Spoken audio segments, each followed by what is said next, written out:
Hello everyone, स्वागत है आपका सक्सेस माइंड क्लासेस में। तो आज हम जो है इम्पोर्टेंट आर्टिकल्स करेंगे और शेड्यूल करेंगे। आपके ये जो आर्टिकल्स हैं काफ़ी इम्पोर्टेंट हैं, क्योंकि आपके एसएससी जो दिल्ली पुलिस का एग्ज़ाम्स है, जो कि अब उसका नोटिफिकेशन जो कि आ चुका है, उसमें बहुत सारे क्वेश्चन जो है आर्टिकल से पूछे गए और शेड्यूल से पूछे गए। तो ये आप मान के चल सकते हैं कि ये जो लेक्चर है या फिर जो वीडियो है, ये आप उसको उससे रिलेटेड भी है, प्लस जो मेंस में आपके एग्जाम होंगे एसएससी सीजीएल के, उससे भी काफ़ी सारे क्वेश्चन बनेंगे। तो ये पहला पार्ट है। दूसरा पार्ट जो होगा उसमें मैं डीपीएसपी, फंडामेंटल राइट्स और जितने भी 395 आर्टिकल्स या उससे ज़्यादा जो भी हैं वो सारे कवर अप करूँगा। मतलब जो इंपॉर्टेंट्स होंगे सारे नहीं, इन द सेंस जो इंपॉर्टेंट आर्टिकल्स हैं। तो पहली जो पार्ट है उसमें सबसे ज़्यादा इंपॉर्टेंट क्वेश्चन है और आर्टिकल्स हैं जो कि पूछे जाते हैं बार बार।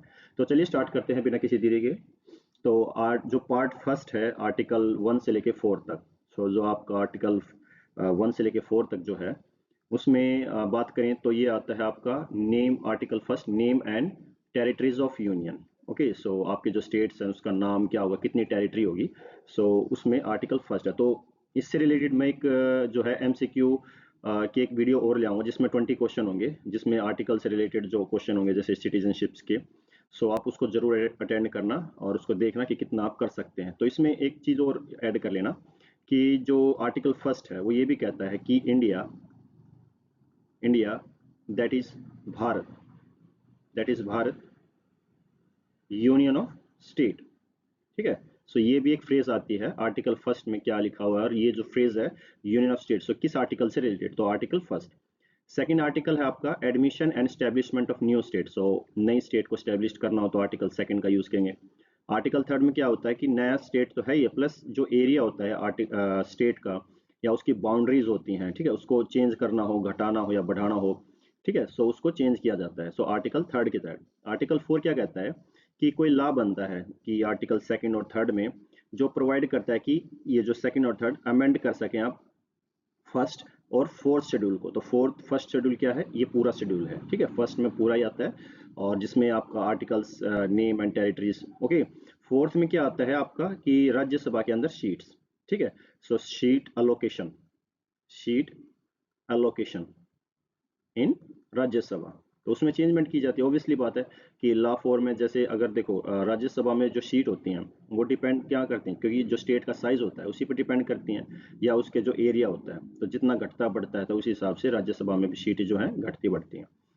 आर्टिकल अब बात करते हैं पार्ट सेकंड में। तो आर्टिकल 5 से लेकर 11 तक, तो इसमें कुछ आर्टिकल्स में लिखे नहीं क्योंकि वो इतने इंपॉर्टेंट नहीं थे, लेकिन फिर भी मैंने इनको एमसीक्यू में कवर किया है। तो आर्टिकल 5 जो है जिसमें सिटीजन्स जो है, जिसमें सिटीजनशिप दी जाती है, तो ये याद करना आर्टिकल 5 से लेकर 11 तक जो है आपका सिटीजनशिप से है।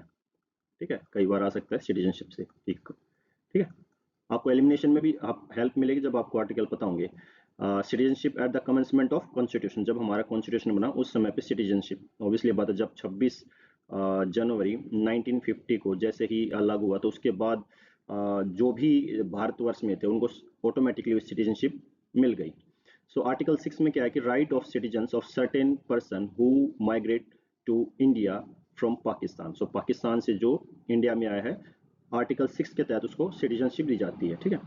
आर्टिकल देखो 7 में क्या था कि जो मतलब इंडिया में थे और जो पाकिस्तान चले गए थे, लेकिन पाकिस्तान से फिर से वो इंडिया के अंदर आए थे, तो वो एक ऐसे आर्टिकल है 7 और 8 में। फिर आर्टिकल 10 आता है, तो जिसमें कंटिन्यूस राइट्स ऑफ सिटीजन्स, जो भी राइट्स होते हैं सिटीजन्स के उनको लगातार दिए जाना 10 में। आर्टिकल 11 क्या है कि पार्लियामेंट करती है, रेगुलेट करती है सिटीजनशिप लॉ। तो ऑब्वियसली बात है, जो पावर है सिटीजनशिप देने की या किस प्रकार से क्या क्या बदलाव हो सकते हैं, क्या क्या करने चाहिए, तो पार्लियामेंट के पावर है। और किस आर्टिकल के तहत करती है वो, article number 11। This is the important articles which you have to be remember. Next part, part 3, article 12 to article 35। आपको पता होना चाहिए कौन सा पार्ट है ये, कई बार पूछा जाता है। ये आपका फंडामेंटल राइट से रिलेटेड है। फंडामेंटल, फंडामेंटल राइट्स, इसको याद रखें। ठीक है, फंडामेंटल राइट्स। तो कौन आर्टिकल कहाँ से स्टार्ट होता है इसमें, देखो आर्टिकल 12 डिफाइन करता है स्टेट। स्टेट कौन, देखो अब ये वर्ड जो है ना स्टेट, कई बार पूछा जाता है कि स्टेट वर्ड किस आर्टिकल में आता है, तो आर्टिकल 12। किस प्रकार से इसमें, जैसे एग्जांपल के लिए मैं आपको बताता हूँ, जैसे पार्लियामेंट, पार्लियामेंट, स्टेट लेजिस्लेचर या लोकल अथॉरिटीज, ठीक है, या लोकल गवर्नमेंट, कह सकते हैं।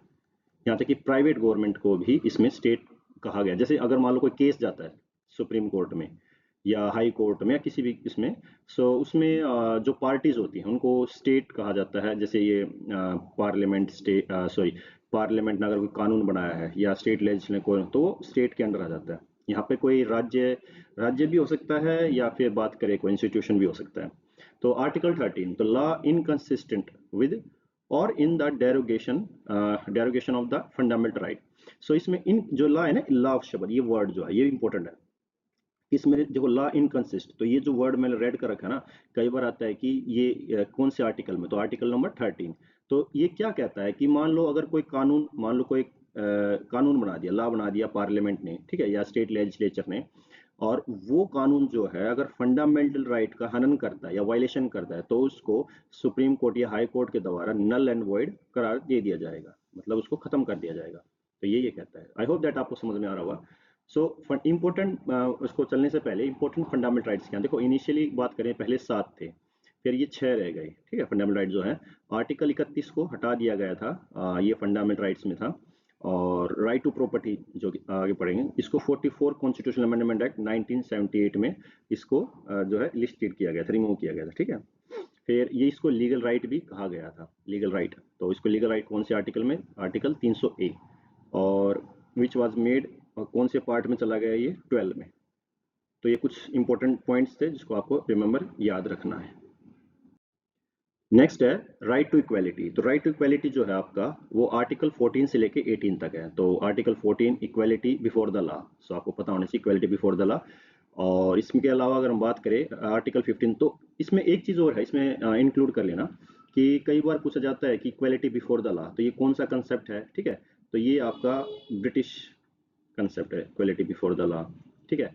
फिर प्रोसीजर स्टैब्लिश्ड बाय लॉ, एक ऐसा भी आता है, प्रोसीजर स्टैब्लिश्ड बाय लॉ, ठीक है। ये यूएसए का कंसेप्ट है, ठीक है, तो इसको याद रखना। सो आर्टिकल 15 क्या कहता है कि prohibition of discrimination on the ground of religious, race, caste, sex और बर्थ प्लेस। सो 15 कहता है कि मतलब डिस्क्रिमिनेशन बिल्कुल नहीं करना है, बिल्कुल मनाही है। मतलब प्रोहिबिशन का मतलब होता है मनाही, बैन, बिल्कुल भेदभाव। डिस्क्रिमिनेशन का मतलब होता है भेदभाव नहीं कर सकते आप धर्म के आधार पर, रेस के आधार पर, जात के आधार पर, या सेक्स का मतलब होता है यहाँ पे लिंग, जैसे बात करें मेल और फीमेल, ठीक है। और आप या कोई व्यक्ति कहीं जन्मा है, तो इस प्रकार से। आर्टिकल 16 कहता है कि equality opportunity in the matter of public employment. तो सभी को क्या है, समान अवसर मिले पब्लिक एम्प्लॉयमेंट में, जैसे जो गवर्नमेंट जॉब्स निकलती हैं उसमें सभी को बराबर हक मिले या उनको अवसर मिले। आर्टिकल 17 है अबोलिशन ऑफ अनटचेबिलिटी, जो छुआछूत है उसको अबोलिश करना है, तो ये आर्टिकल 17 है। आर्टिकल 18 कहता है अबोलिशन ऑफ टाइटल्स, जो टाइटल्स दिए जाते हैं, जैसे पहले समय में महाराजा, ये इस तरह के टाइटल्स दिए जाते थे। सिर्फ मिलिट्री के जो कुछ होते हैं, जैसे या एकेडमिक जो टाइटल्स है, उनको छोड़कर बाकी जितने भी है उनको अबोलिश कर दिया गया, ठीक है। अबोलिश या आप दे नहीं सकते इनको। सो ये थे आपके आर्टिकल 14 to 18। नेक्स्ट है right to freedom, article number 19 to 22, 19 से लेके 22 तक आपके आर्टिकल्स इसमें इंक्लूड है। तो 19 क्या कहता है कि इसमें 6 आर्टिकल्स हैं, ठीक है। सो इसमें सब सेक्शन, जैसे कई बार आता है कि आर्टिकल 19A, ठीक है, या B या C। तो A में आपका स्पीच एंड एक्सप्रेशन है, ठीक है, freedom of speech and expression. B freedom to assemble, आप पीसफुली असेंबल हो सकते हैं, ठीक है। आपकी जो भी मांगे होती हैं उसको पीसफुली असेंबल हो, प्रोटेस्ट करें, विदाउट आर्म्स, ये याद रखना, विदाउट, बिना हथियारों के। फ्रीडम टू फॉर्म एसोसिएशन बनाना, यूनियन बनाना, ठीक है। Freedom to move freely throughout the territory, आप मतलब आपके पास आज़ादी है, आप जो टेरिटरीज है जैसे भारतवर्ष, आप कहीं भी जा सकते हैं, आपको कोई नहीं रोकेगा। ई है, कहते हैं फ्रीडम टू रेजिस्ट, आप कहीं भी रह सकते हो, सेटल हो सकते हो किसी भी पार्ट भारत के टेरिटरी में। फिर आपका एफ आता है ओमिटेड, आप कोई भी किसी व्यक्ति को किसी कहीं से भी मतलब हटा नहीं सकता, ठीक है। जी है आपका freedom to practise any profession और to carry any occupation, trade या बिजनेस, आप कोई भी प्रोफेशन कर सकते हैं, engineer, doctor, whatever. So इसमें ठीक है, कोई भी ऑक्यूपेशन या ट्रेड करना या बिजनेस करना। आर्टिकल 20 क्या कहता है कि protection in respect of convention of offence. So जो कन्विक्शन है, मतलब ऑफेंस, जिसने ऑफेंस किया तो उसको प्रोटेक्ट किया जाता है ठीक है, जिसने भी व्यक्ति है, तो उसको भी एक लीगली प्रोटेक्शन मिलता है। आर्टिकल 21 क्या कहता है कि protection of life and liberty. तो ये आर्टिकल इसको याद रखना कि लाइफ, राइट टू लाइफ का जो आर्टिकल है वो 21 है। तो प्रोटेक्शन ऑफ लाइफ, ये सुप्रीम कोर्ट ने कहा कि भाई व्यक्ति जो है उसकी डिग्निटी से जिए, तो आर्टिकल 21 वेरी इंपॉर्टेंट है। सो इसी में ही अगर 21A आ जाए तो राइट टू एजुकेशन, ठीक है, राइट टू एजुकेशन। और इसको याद रखना 86 कॉन्स्टिट्यूशनल अमेंडमेंट एक्ट 2002 में इसको रखा गया था, और अटल बिहारी वाजपेयी जी की सरकार थी। सर्व शिक्षा अभियान। Article 22 protection against the arrest and detention in certain cases. किसी व्यक्ति को अरेस्ट कर लिया गया है या डिटेन कर लिया गया है कुछ केसेस में, सो उसको प्रोटेक्शन मिलती है लीगली आर्टिकल 22 के तहत। आई होप दैट आपको ये समझ में आ रहा हो, काफी इंपॉर्टेंट आर्टिकल्स हैं, इसको जरूर याद करें, और आर्टिकल्स पे बहुत सारे क्वेश्चन आए। नेक्स्ट है right against the exploitation, article 23 and article 24। सो अधिकार है मतलब क्या, शोषण के खिलाफ, ठीक है। सो आपको दो आर्टिकल्स दिए हैं इसमें, 23 और 24। सो 23 क्या कहता है कि prohibition of trafficking in human beings and force labour. So इसमें मनाही क्या है कि भाई आप ह्यूमन तस्करी नहीं कर सकते हैं, ह्यूमन बींग्स की, और किसी को भी आप फोर्स लेबर नहीं कर सकते, मतलब किसी से जोर जबरदस्ती काम नहीं करवा सकते हैं। आर्टिकल 24 क्या कहता है कि prohibition of employment of children under age 14 in factories and mines. So इसमें भी मनाही है कि आप किसी भी बच्चे को जो 14 साल से नीचे है उसको फैक्ट्रीज में और माइंस में काम पर ना रखें, ठीक है, जैसे कोल फैक्ट्री, इस तरह से। फिर नेक्स्ट है right to freedom of religion, article 25 and 2, okay, to article 28। So 25 क्या कहता है कि 25 आर्टिकल क्या कहता है, freedom of conscience and free profession practice and propagation of religion. So आपके पास अधिकार है, आपको आज़ादी है कि आप उसको कंसाइंस करें, चेतना करें, धारण करें, प्रोफेस करें जो भी आपका धर्म है, प्रैक्टिस करें, प्रोपगेशन करें, ठीक है। So article 26 freedom to manage, और जो भी आपका धर्म उसको मैनेज करो, ठीक है, रिलीजियस अफेयर जो भी आपके धर्म के अंदर, जो जैसे एग्जाम्पल के लिए फेस्टिवल्स, ठीक है, फेस्टिवल्स जो होते हैं, ऑब्वियसली बात है। आर्टिकल्स 27 क्या कहता है, freedom from the taxation for the promotion of any particular religion. So आपको आज़ादी दी जाती है कि आप टैक्स, अगर टैक्स से छूट है, मतलब इस सेंस अगर बात करें, अगर आप प्रमोट करते हो आप अपने धर्म को भी, तो आपको टैक्स देने की जरूरत नहीं है, तो उससे फ्रीडम है, ठीक है, आज़ादी है। आर्टिकल 28 क्या कहता है कि freedom from the attending religious instruction. तो आपके पास आज़ादी है कि आप किसी भी धर्म की जो भी इंस्ट्रक्शन होती है, रिलीजियस इंस्ट्रक्शन, उसको अटेंड कर सकते हो। अटेंड मतलब सुनना, जाके कहीं भी। सो इस प्रकार से।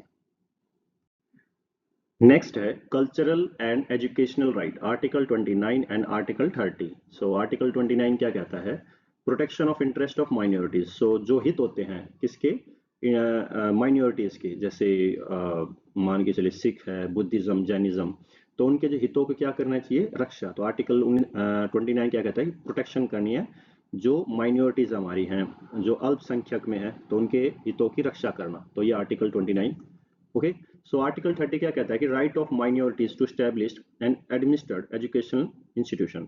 सो आर्टिकल 30 अधिकार देता है माइनॉरिटीज को कि वो अपनी एस्टेब्लिश करें और एजुकेशनल जो भी इंस्टीट्यूशन होते हैं, और उसको खुद ही एडमिनिस्टर करें, ठीक है। जैसे जामिया मिलिया यूनिवर्सिटी आपने नाम सुना होगा, जो दिल्ली में है। सो वो इसका एक एग्जाम्पल है। Right to constitutional remedies, article 32, ठीक है। सो आर्टिकल, आप सोच रहे होंगे 31 कहाँ गया। सो वो लीगल राइट था जिसको हटा दिया गया था, सॉरी कॉन्स्टिट्यूशनल राइट था उसको हटा के लीगल राइट कर दिया गया था, है ना। सो जो 300A में, राइट। सो आर्टिकल 32 क्या कहता है कि remedies for the enforcement of fundamental right. तो इसमें क्या होता है, देखो मान लो आपके फंडामेंटल राइट्स हैं, उसका वायलेशन होता है, तो आप आर्टिकल 32 के तहत जो है सुप्रीम कोर्ट जाते हो, सुप्रीम कोर्ट जाते हो, सुप्रीम कोर्ट को लगता है कि हाँ कहीं वैलिड है, तो सुप्रीम कोर्ट उनको इन्फोर्स कर देता है आपके फंडामेंटल राइट्स को। तो यही कहता है कि आपको रेमेडीज मतलब होता है एक तरह से उपचार, ठीक है। तो ऑब्वियसली बात है उसको इन्फोर्स किया जाएगा, और यही हाई कोर्ट में भी होता है। हाई कोर्ट में आर्टिकल नंबर 226 के तहत आप जा सकते हैं, ठीक है। तो अब जैसे इसमें भी कुछ राइट्स होते हैं इनके पास, हाई कोर्ट और सुप्रीम कोर्ट के पास, जैसे मान लो हैबियस कॉर्पस है, हैबियस कॉर्पस, मैंडेमस, तो मैंडेमस, सोशरारी, प्रोहिबिशन, क्यू वारंटो, तो इस प्रकार से ये राइट इशू करते हैं, ठीक है। सो आई होप दैट आपको ये समझ में आ रहे होंगे, काफ़ी इंपॉर्टेंट आर्टिकल्स थे अभी तक, और जो भी अभी तक करवाए हैं वो आपके बार बार जो है क्वेश्चंस में पूछे गए हैं।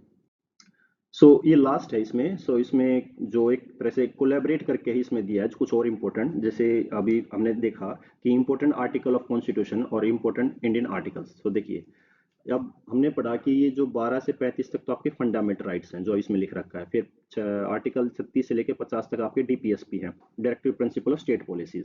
आर्टिकल 51 किस में रिलेटेड है? फंडामेंटल ड्यूटीज में। आर्टिकल 80 क्या है? Number of seats in the Rajya Sabha, कितनी सीट्स होंगी राज्यसभा में। आर्टिकल 243 और 24 इसमें भी ये ए से स्टार्ट होके ओ तक है, तो ये पंचायती राज इंस्टीट्यूशन से, म्यूनसिपैलिटीज से, ठीक है। Article 243 Hindi as a official language होनी चाहिए। आर्टिकल 356 आपका imposition of president rule in state, ठीक है। आर्टिकल 370 आपका स्पेशल स्टेटस जो जम्मू कश्मीर को पहले था, जो कि अब नहीं है। आर्टिकल 395 क्या कहता है कि repeal Indian independence act and government India act. तो 395 के तहत आर्टिकल 395 के तहत जो है, ये जो इंडिया इंडिपेंडेंस एक्ट इसको हटा दिया गया था, और मतलब इसको रिपील कर दिया गया था, और गवर्नमेंट ऑफ इंडिया एक्ट को भी इसको रिपील कर दिया गया था, हटा दिया गया था। तो देख लो इसमें भी जो इमरजेंसी वाले में क्या होता है, 352 और 360 याद रखना, ये नेशनल इमरजेंसी का होता है, ये फाइनेंशियल इमरजेंसी का होता है। Okay, so I hope that आपको ये समझ में आया होगा, और इसको याद कीजिए और सब्सक्राइब कीजिए। Thank you.